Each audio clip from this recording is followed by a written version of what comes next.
What would you do if you encountered the same person twice, on a trail where that should be impossible? How would you react if something inhuman started crawling toward you in the darkness of your own bedroom? And what if helping a stranger in distress led you into a situation that still haunts your dreams? Tonight, I'm sharing 5 absolutely true paranormal encounters sent in by viewers just like you. These aren't ghost stories passed down through generations or urban legends heard from a friend of a friend. These are real experiences from real people who lived through something that defies all logical explanation. Our first story is from Anonymous, and he says, "My girlfriend and I encountered something very strange this weekend. We trail run. It's sort of become our thing. Yesterday, we found a trailhead that was up towards the mountains, about 2 hours away from Seattle, pretty remote. So we left early and got to the trailhead at 8 a.m. The trail was particularly difficult, steep enough that we found ourselves walking pretty often. In retrospect, we should have been surprised by what we saw next. Midway through our run, on a steep descent, we pass a lone hiker and think absolutely nothing about the encounter. Alone, maybe 65 to 70, and wearing all white. The clothes were modern, looked perfectly placed for today. Hiking pants, vest, hat. She had one hiking pole and a backpack, all white. Again, modern clothes, didn't stand out as strange. We say hello and she says nothing back. We were running, so there was nothing rude. We simply ran past her. We continue. It gets harder, but progress nearly 3 miles. Uphill, we get to a point where the trail becomes an overgrown forest road in a small clearing. At this point, the road begins to get very, very overgrown. So we crest a small ridge and suddenly we see a hiker. It's been 30 minutes since we saw the older lady in white. Yet, here was a hiker with the same outfit. There were no forks in our trail. Yet, we'd swear this was the same person. But that would be impossible, right? The gravity of this didn't hit yet. So strangely, we ran past her again. We ran a couple of feet in front, at least, because at that point the road was entirely bushes and not passable. So we turn around. So we walked past her last time. She says something like, "Seems like the trail ends here."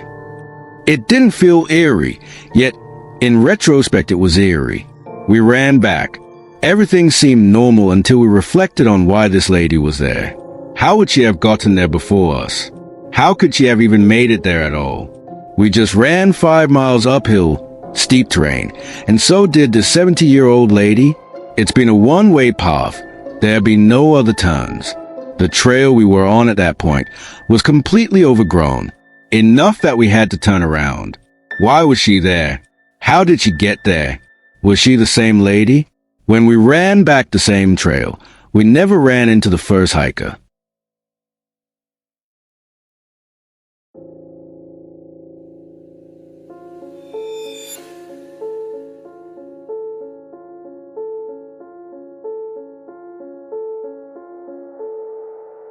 I decided it's finally time to share mine. This is something that happened when I was about 12 years old. I don't usually talk about it because people either don't believe me or just don't care. But it's something that stuck with me for years. So, it was during summer break. My cousin was staying at my house because he had broken his knee and needed help getting around. He was a little older than me, but we were super close.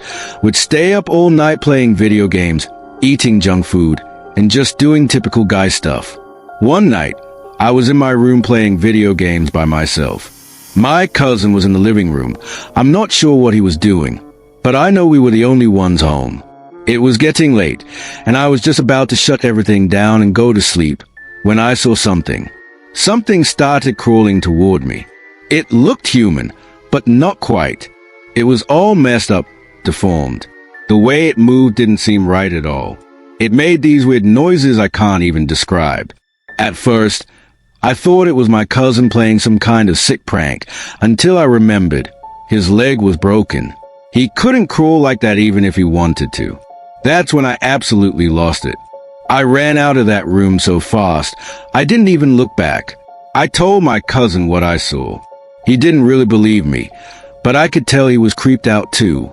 After that, I refused to sleep in my room for at least a week. I crashed on the couch in the living room and kept the lights on. I ended up living in that house for another 6 years. Nothing quite like that ever happened again, but that room never felt right. I always had this weird, heavy feeling when I was in there, like I was being watched. I don't know what I saw that night, and I honestly don't care if people believe me or not. I know what I experienced. And to this day, I still get chills thinking about it. I've moved since then, but every now and then, I get scared that something like that might happen again.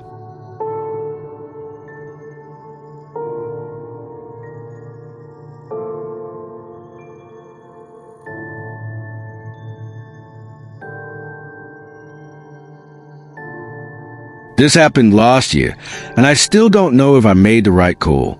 It was around 11 p.m., and I had just gotten home from a late shift. I live in a small apartment in a not-so-great part of the city, so I'm always a little on edge when walking home. That night felt off. As I was unlocking my door, I noticed a guy standing at the end of the hallway. He wasn't doing anything, just standing there, but something about him made my stomach drop. I got inside, locked the door, and tried to shake it off. Not even 5 minutes later, someone knocked. Hard. I froze. It wasn't my neighbor. She texted before coming over, and I don't really have friends who drop by unannounced. Then, a voice. Please, can you just let me in for a second? It was a woman. She sounded out of breath, almost panicked. I looked through the peephole, and there she was, maybe mid-20ish, wide eyes, glancing down the hall like she was being followed. I know, stupid move, but I cracked the door open just a little and asked her what is going on. She whispered that there's a guy who's been following her since she left the train. She didn't know where else to go from there. That's when I realized, the guy I saw earlier. My heart was racing, but I stepped aside and let her in. I locked the door immediately, turned off the lights, and we just stood there in the dark, listening. A few seconds later, heavy footsteps passed my door. Slow, like someone was looking for something. Then, nothing. She stayed for about 30 minutes, just sitting on my couch, shaking. I offered her water, and we barely talked. Eventually, she called a friend to come pick her up. When she left, she just said thank you and disappeared down the hall. I never saw her again. I don't know if she was telling the truth. Maybe she was genuinely in danger.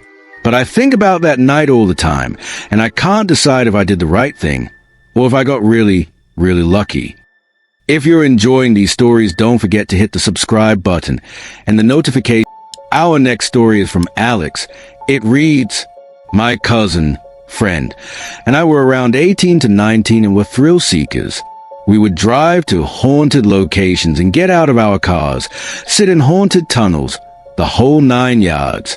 One night we decided to drive over the mountain to a haunted bridge in Lexington, Virginia. We sat there and it was spooky, but nothing happened. We decided to return back home. After we got down our side of the mountain, my cousin asked if we should go to the lake, a beautiful state park with view of the mountains, and take the back roads way home. We all agreed. We parked in front of the lake in a parking lot landing zone area overlooking the lake with the mountains and the backdrop behind it. This was around 1 a.m. I noticed a green, basketball-sized orb deep in the water, illuminating the water around it with a greenish hue. I looked over to my cousin and friend, who were both fixated on it, then looked back. When I looked back, this orb-like object transfigured itself above water into a bird-like a pseudo-angelic being. I can't remember too much about the face, but it was a winged semi-transparent being. It flapped its wings 2 to 3 times in front of us and then pulled a straight-up Star Wars hyperdrive moment, like when the stars turn into lines, and teleported straight up into the sky or space in front of our eyes. This being had a kind of authoritarian presence to it. We didn't feel threatened by it, but we were absolutely shook. We drove home silent, or in shock. The main thing I have a hard time with is the predestination aspect of this. Why did we decide to go down a random back road at 1 a.m. to sit in a parking lot by a lake instead of just going home? The second thing is that I am a logic-driven person. Family is Ivy League educated. I have a master's in cloud computing. My brain still has a hard time understanding something that there's no human word for to describe. This was very akin to a road to Damascus moment and broke down any sense of understanding or logic that I believed into the core. If someone told me they had sexual relations with Bigfoot, I could honestly believe them.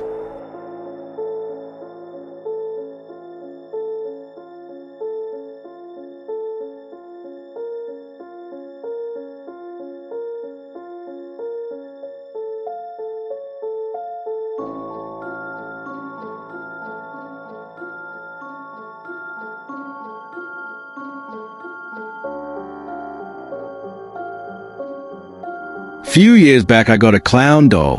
Corny basic horror movie item to get. I know it sounds fake, LMAO.